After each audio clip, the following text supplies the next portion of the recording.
যেই নবী ছিলেন সবচাইতে দুনিয়ার মধ্যে পাওয়ারফুল ব্যক্তি।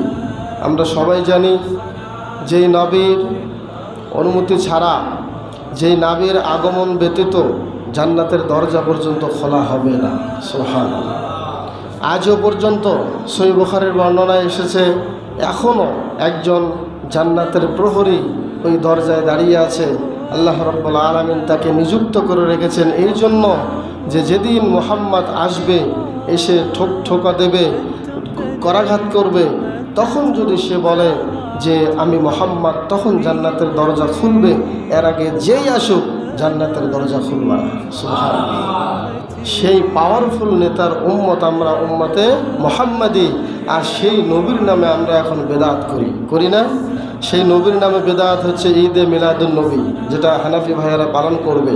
মনে রাখবেন, যত বড় ভাইরাল বক্তাই হোক না কেন, যত ইন্টারন্যাশনাল ইসলামিক স্কলারই বলুক না কেন, যেটা বেদাত সেটা বেদাত।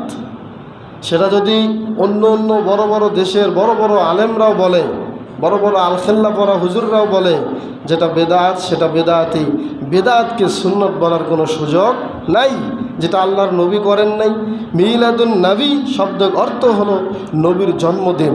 নবীর জন্মদিনকে আমরা অস্বীকার করি? নবীর জন্ম হয় নাই এরকম আমরা কেউ বলি? স্বীকার করি না। নবীর জন্মে আমরা অবশ্যই খুশি, নবী দুনিয়াতে আসছেন এতেও আমরা খুশি, কিন্তু নবীর দিনের নামে যা করা হবে এটা স্পষ্ট বেদাত।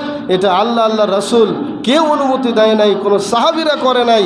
এই জন্য আমরাও আমাদের নবীর উদ্দেশ্যে এই বিধান পালন করতে রাজি নই। যারা করে তারা করুক, এবং এই বেদাতের কারণেই, এই অতিরঞ্জিত বাড়াবাড়ির কারণেই কিয়ামতের দিন আল্লাহর নবী বলবেন, যারা ধর্মের মধ্যে নতুন কিছু সৃষ্টি করেছ তারা আমার সামনে থেকে দূর হও, তোমাদের চেহারা আমি দেখব না। সুবহানাল্লাহ।